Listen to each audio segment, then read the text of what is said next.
আপনাদের একটা খুবই আশ্চর্যজনক জিনিস দেখায়, দেখুন যে রসের ভিতরে যে কচুর কচুর গাছের যে ডাল এটা দিয়ে রাখছে, যেন কেউ এই রসটা না খাইতে পারে। খেলে এটা এটা ভয়, কিন্তু আসলে ওই পর্যন্ত যাচ্ছে না। রস কিন্তু ছোট গাছ ছোট হইতে পারে, কিন্তু রস এখানে অনেক আছে।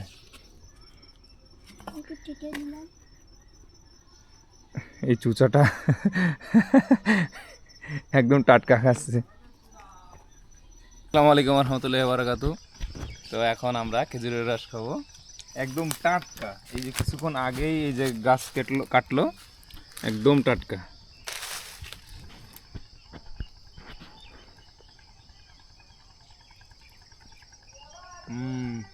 মাশাআল্লাহ। অল্পই অল্পই খাই।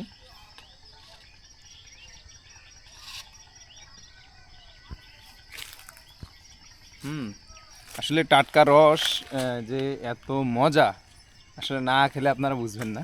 টাটকা রস আসলেই অনেক মজা, খুব ভালো লাগলো আসলে রসটা খেয়ে। পাইবেন না কিন্তু যে আমরা রস আমরা চুরি করে খাচ্ছি এমন কিছু, নো, কোনো অপশন নাই। এই যে সামনে যে বাগানটা দেখছেন, এই বাগানটা কিন্তু আমাদের কেনা, এবং গাছ গাছ আমাদের, আর গাছই গাছ কাটছে, তো রস সেও হিসাবে কিন্তু রসটা আমাদের, কোনো চুরি করছি না, এটা আমাদের ন্যায্য আর কি। আসলে গ্রামে থাকলে যে একটা মজা বা আনন্দ, এটা আসলে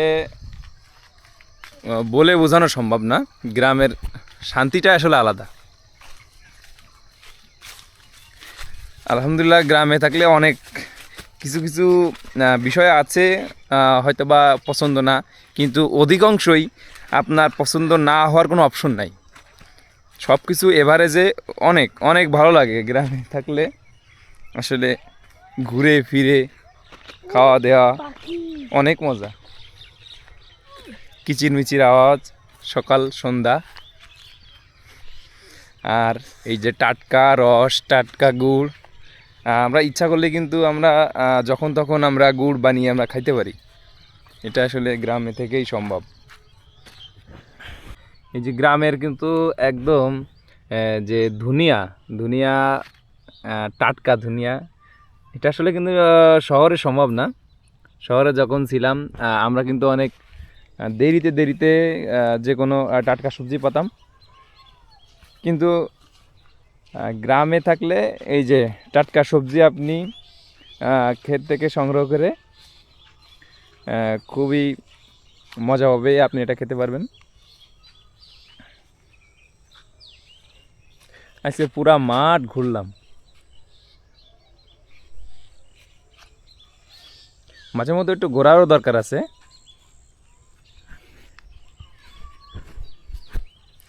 এখন আমরা যাচ্ছি গাছির বাড়ি, আমরা গুড় লাগবে, এই জন্য আমরা গুড় নিয়ে আসতে যাচ্ছি এখন। তো আজকের ব্লগ এই পর্যন্তই। ইনশাল্লাহ নেক্সট ভিডিও পেতে অবশ্যই লাইক, কমেন্ট, শেয়ার, ফলো না দিয়ে কিন্তু যাবেন না, ফলো দিয়ে যাবেন কিন্তু। বাই বাই, আসসালামু আলাইকুম।